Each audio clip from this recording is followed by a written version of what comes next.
नमस्कार प्यारे बच्चों। हम दूसरा पाठ पढ़ रहे थे और दूसरे पाठ में आज हम दूसरा भाग पढ़ेंगे। पाठ का नाम क्या है? सगुण भक्ति काव्य। पाठ का नाम है सगुण भक्ति काव्य। सगुण भक्ति काव्य में हमने है वो राम काव्य के बारे में पढ़ा। राम के बारे में है वो वर्णन करते हुए रामचरित मानस के है वो कुछ है वो पद हमने देखे, जिसमें भरत और राम इनका है वो स्नेह, भाई भाई का स्नेह है वो इसमें प्रस्तुत किया गया था। आज हम बात करेंगे सगुण भक्ति काव्य में सूरदास के बारे में। और सूरदास जो है वो कृष्ण के अनन्य भक्त माने जाते हैं। सूरदास किसके अनन्य भक्त माने जाते हैं? कृष्ण के अनन्य भक्त है वो माने जाते हैं।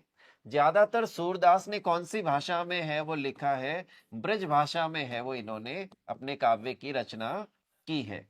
तो ब्रज भाषा में कृष्ण के बारे में बहुत ही सुंदर वर्णन है वो सूरदास करते हैं। कुछ नमूना है वो हम इनका देखते हैं। आप देखते हैं कि सूरदास ने है वो कृष्ण के बाल रूप का जितना सुंदर वर्णन है वो किया है, शायद ही किसी दूसरे कवि ने इतना सुंदर वर्णन है वो किया होगा।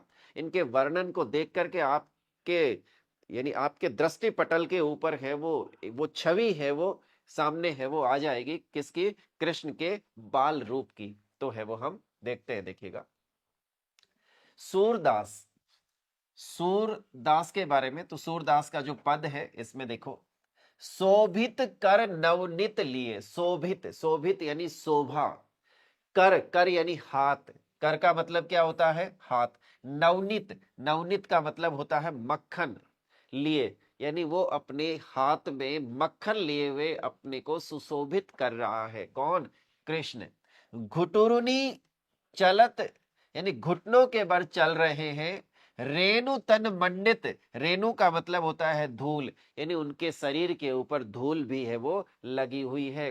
मुख दधि लेप किए, मुख के ऊपर दधि यानी दही का है वो लेप किए हुए है, यानी मुंह पे है वो क्या लगा हुआ है? उनके दही है वो लगा हुआ है, दही से वो युक्त है, दही से भरा हुआ है उनका पूरा मुख। चारु कपोल, चारु का मतलब होता है सुंदर, कपोल का मतलब गाल। उनके सुंदर जो गाल है। लोल लोचन, लोल का मतलब चंचल, लोचल यानी आंखें, यानी उनकी आंखें भी बहुत ही चंचल है। गोरोचन, गोरोचन कहते हैं पीले रंग का एक सुगंधित पदार्थ होता है जो गाय के पित्त से निकलता है। तो पीले रंग का जो सुगंधित पदार्थ है वो कहाँ लगाया हुआ है? उनके लिलाट पे तिलक, उसका तिलक लगाया हुआ है। तो गोरोचन तिलक दिए, यानी उन्होंने गोरोचन का क्या लगा रखा है? तिलक लगा रखा है। तो वो बहुत ही सुंदर ऐसे शोभायमान हो रहे हैं कि उस दृश्य को देख करके, उनके दर्शन करके अपने आप को यानी जीवन को जैसे कि सफल बना लिया हो, जीवन है वो सार्थक हो गया हो, ऐसा प्रतीत होता है। सूरदास इसमें बताते हैं। लट लटकनी मनुमत, मधुप गन मादक मधु ही पिए। यानी लट, यानी वो जब घुटनों के बल चल रहे हैं तो उनके जो घुंघराले बाल है, घुंघराले बाल से एक लटे, लटे हैं वो उनकी लटक रही है। तो जो लटे लटक रही है तो मन को वो मस्त कर देती है। ऐसे लग रहा है कि जैसे यानी भ्रमर है वो मधुप को पी करके है वो मद मस्त हो गया हो। मधुप गन मादक यानी मस्त हो गया हो, यानी उसके नशे में चूर हो गया।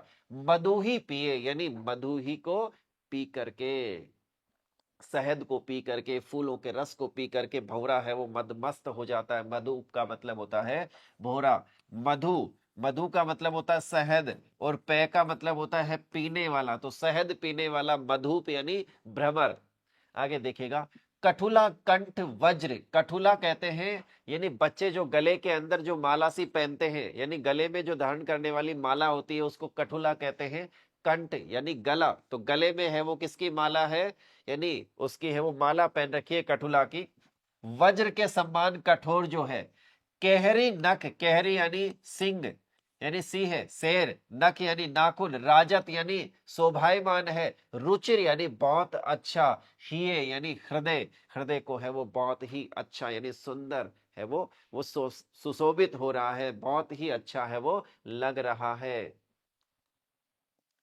धन्य सूर एको पल इही सुख, यानी सूरदास कहते हैं कि ऐसे दृश्य को, ऐसे सुंदर छवि को देख करके एक पल के लिए भी इस छवि को देख ले तो पूरा का पूरा जीवन, यानी एक पल भी ऐसे देख ले यानी तो मन है वो सुखी हो जाता है, प्रसन्न हो जाता है, धन्य हो जाता है। का सत कल्प जिए, यानी इस पल को देखे बिना, यानी ऐसे तो पूरा जीवन चाहे कितना भी जीवन जी लो वो भी है वो क्या है, व्यर्थ है। और अगर इस छवि को आपने निहार लिया, देख लिया तो जीवन है वो क्या हो गया, सार्थक हो गया, आनंदमय हो गया। तो ये है वो सूरदास का पद, बहुत ही सुंदर है वो, उनका वर्णन है वो करते हैं किसका, कृष्ण का। तो देखिएगा प्रसंग में आप है वो क्या लिखेंगे, सूरदास ने इस पद में घुटनों के बल चलते बाल कृष्ण के अनुपम सौंदर्य का मार्मिक एवं चित्रात्मक वर्णन किया। एक तो मार्मिक वर्णन किया यानी मर्म को, ऐसे दिल को है वो छू जाने वाला, और चित्रात्मक का मतलब इसकी छवि को देख करके ऐसे दृष्टि पटल के ऊपर एक कृष्ण का जो चित्र है वो हमारे सामने आ जाता है, जो चित्रात्मक वर्णन है वो किया है। सूर के इस बाल वर्णन में स्वाभाविकता, सरलता और मनोरमता का अद्भुत संयोग हुआ है। यानी उनका जो ये बाल रूप देखते हैं तो उसमें है एक स्वाभाविकता झलकती है, यानी एक सरलता, एक मनोरमता, मन को प्रसन्न चित्त करने वाली है वो, ये है वो उसमें झलकती है। तो उसका अद्भुत संयोग है वो हुआ है। व्याख्या में हम देखते हैं सूरदास जी कहते हैं कि श्री कृष्ण अभी बहुत छोटे हैं और नंद यशोदा के घर के आंगन में घुटनों के बल ही चल रहे हैं, यानी घुटनों के बल है वो चल पाते हैं, तो घुटनों के बल है वो धीरे धीरे चलते हैं। एक दिन उन्होंने ताजा निकला माखन यानी मक्खन एक हाथ में लिया और लीला करने लगे, यानी एक हाथ में वो मक्खन लेते हैं और घुटनों के बल धीरे धीरे है वो चलने लगते हैं, यानी वो लीला करने लगते हैं। यानी वो जो दृश्य है बहुत ही मनोरम, यानी बहुत ही मन को अच्छा लगने वाला है वो है। श्री कृष्ण के छोटे से एक हाथ में ताजा माखन शोभायमान है, यानी उनके हाथ में ताजा मक्खन है वो सुशोभित हो रहा है, और वह इस माखन को लेकर घुटनों के बल चल रहे हैं। घुटनों के बल धीरे धीरे, एक हाथ में माखन है और घुटनों के बल है वो धीरे धीरे वो चल रहे हैं।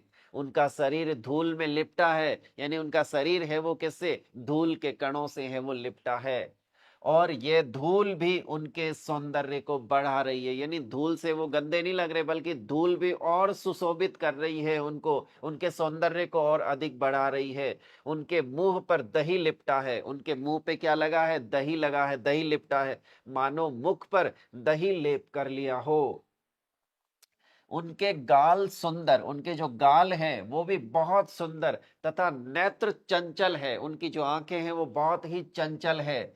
ललाट जो है उनका ललाट, उस पर गोरोचन यानी पीले कलर का जो गोरोचन है वो उनके लगा हुआ है, उसका तिलक के रूप में प्रयुक्त होने वाला एक सुगंधित पदार्थ का तिलक लगा है। कृष्ण के बाल घुंघराले हैं, और उनके बाल कैसे हैं, ऐसे घुंघराले से है वो उनके बाल है। जब वे घुटनों के बल माखन लिए हुए चलते हैं तब घुंघराले बालों की लटें उनके कपोलों पर झूलने लगती है। कपोल यानी उनके जो गाल है उनके ऊपर है वो झूलने लगती है। क्या उनकी जो लटें हैं, तो सुंदर लटें हैं वो, घुंघराले बालों की जो लटें हैं कपोलों के ऊपर है वो झूलने लगती है। जिससे ऐसा प्रतीत होता है, उससे ऐसा प्रतीत होता है मानो भ्रमर मधुप रस का पान करके, यानी भ्रमर जो भौरा है मधु के रस का, तो मधुप रस का, मधुर रस का पान करके, तो मधुर रस का पान करके मतवाले हो गए हैं, यानी उसके नशे में चूर हो गए हैं ऐसा लग रहा है। उनके गले में पड़े कठुले वह सिंह नख से उनका शरीर और अधिक बढ़ गया, और अधिक उसके शरीर का जो सौंदर्य है वो बहुत ज्यादा बढ़ जाता है, जिसकी कोई सीमा नहीं है, इतना ज्यादा है वो उनकी सुंदरता बढ़ जाती है। सूरदास कहते हैं कि श्री कृष्ण के इस बाल रूप के दर्शन यदि एक पल के लिए भी हो जाए, यानी सूरदास जी कहते हैं कि ये जो श्री कृष्ण का जो बाल रूप है, इस बाल रूप का दर्शन, यानी दर्शन अगर एक पल के लिए भी हो जाए तो जीवन सार्थक हो जाए, जीवन है वो सार्थक हो जाए, यानी इसे में जन्म लेना है वो क्या हो जाता है, सार्थक हो जाता है। ऐसा कौन कहते हैं, सूरदास जी कहते हैं। अन्यथा सौ कल्पों यानी युगों तक, यानी 100 युगों तक जीवन निरर्थक है। कितने ही युग जीवन जी लो, भले ही वो जीवन कैसा है, निरर्थक है। अर्थात इस रूप सौंदर्य के दर्शन के बिना अनंत काल तक जिया गया जीवन भी बेकार है।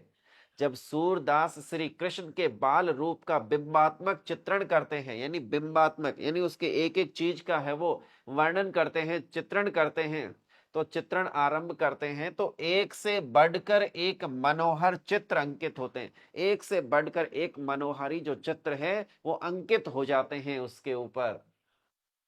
इस पद में कवि ने श्री कृष्ण का गतिशील बिंबात्मक चित्र खींचा है, यानी गतिशील बिंबात्मक चित्र है वो खींचा है। इस पद में बालक का रूप है, इस पद में किसका रूप है, बालक रूप है। श्री कृष्ण के बाल रूप का सुंदर वर्णन है वो इसमें किया गया है। और उसकी सुंदर चेष्टाएं, बच्चा किस तरीके से सुंदर चेष्टाएं करता है, तो श्री कृष्ण की जो बचपन की सुंदर सुंदर जो चेष्टाएं हैं उनका इसमें वर्णन है।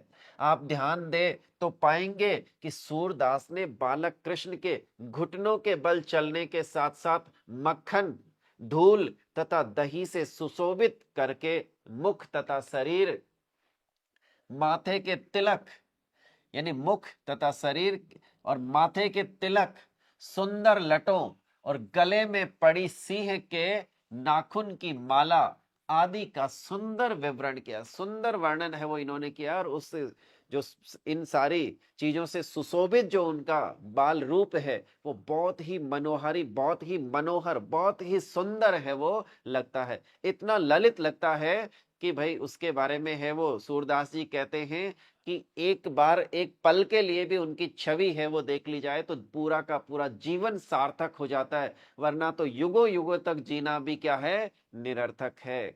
तो सूरदास जी कृष्ण के है वो अनन्य भक्त है वो माने जाते हैं। उन्होंने कृष्ण के बारे में है वो, कृष्ण की सुंदरता के बारे में है वो वर्णन किया। तो ये हमने बाल रूप को है वो देखा। अगले में है वो आगे हम मीराबाई के बारे में पढ़ेंगे। तब तक के लिए नमस्कार प्यारे बच्चों, धन्यवाद।